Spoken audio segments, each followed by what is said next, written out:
বিশ্ব রাজনীতিতে বাণিজ্য যখন ক্রমেই ভূরাজনৈতিক চাপ ও ক্ষমতার লড়াইয়ের হাতিয়ার হয়ে উঠছে, তখন উত্তর আমেরিকার দুই ঘনিষ্ঠ মিত্র যুক্তরাষ্ট্র ও কানাডার সম্পর্ক নতুন করে উত্তেজনার মুখে পড়েছে। চীনের সঙ্গে বাণিজ্যিক সম্পর্ক জোরদারের উদ্যোগকে কেন্দ্র করে এবার কানাডার বিরুদ্ধে নজিরবিহীন শুল্ক আরোপের হুমকি দিয়েছেন মার্কিন প্রেসিডেন্ট ডোনাল্ড ট্রাম্প। শুধু দ্বিপাক্ষিক সম্পর্ক নয়, বৈশ্বিক বাণিজ্য ভারসাম্য নিয়েও নতুন প্রশ্নের জন্ম দিয়েছে। এদিকে বিশ্লেষকদের মতে সাম্প্রতিক সময়ে গ্রিনল্যান্ড ইস্যুতে ট্রাম্পের অবস্থানের কড়া সমালোচনা করেছেন কানাডার প্রধানমন্ত্রী মার্ক কার্নি। এর জেরেই এই বাণিজ্যিক চাপ সৃষ্টি করেছেন ট্রাম্প। বিস্তারিত ডেস্ক রিপোর্টে।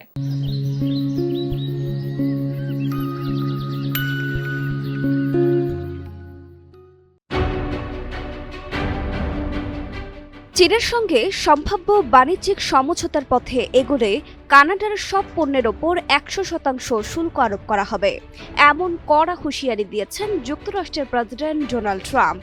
শনিবার নিজের মালিকানাধীন সামাজিক যোগাযোগ মাধ্যম ট্রুথ সোশ্যালে দেওয়া এক পোস্টে তিনি কানাডার প্রধানমন্ত্রী মার্ক কার্নিকে সরাসরি সতর্ক করেন।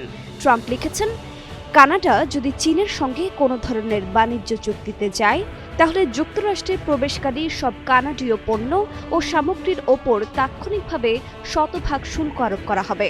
তার ভাষায়, চীন কানাডাকে জ্যান্ত গিলে খাবে এবং দেশটির ব্যবসা বাণিজ্য, সামাজিক কাঠামো ও সাধারণ মানুষের জীবনযাত্রাকে ধ্বংস করে দেবে। এই হুমকির পর ট্রাম্পের নাম উল্লেখ না করলেও এক ভিডিও বার্তায় নিজের অবস্থান স্পষ্ট করেন কানাডার প্রধানমন্ত্রী মার্ক কার্নি।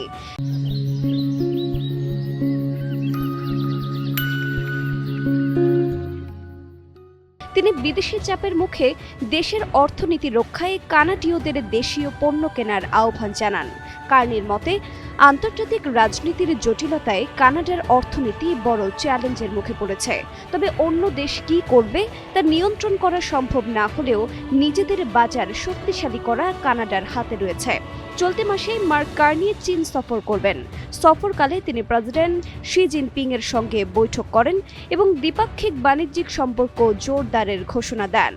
বৈঠক শেষে দুই পক্ষ বৈদ্যুতিক গাড়ি সহ কয়েকটি খাতে সহযোগিতার বিষয়ে সমঝোতায় পৌঁছানোর কথা জানায়।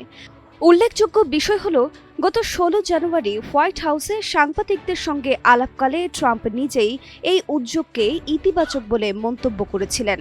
তখন তিনি বলেছিলেন, চীনের সঙ্গে চুক্তি করা একটি ভালো সিদ্ধান্ত, তবে মাত্র কয়েক দিনের ব্যবধানে তার অবস্থান পুরোপুরি বদলে যায়।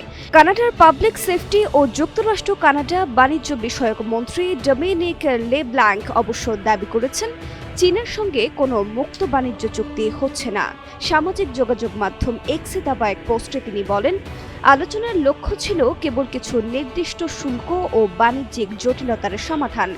এদিকে কানাডায় নিযুক্ত চীনা দূতাবাস এক বিবৃতিতে জানিয়েছে, দুই দেশের শীর্ষ নেতৃত্বের মধ্যে যে ঐক্যমত্য হয়েছে তা বাস্তবায়নে তারা প্রস্তুত রয়েছে।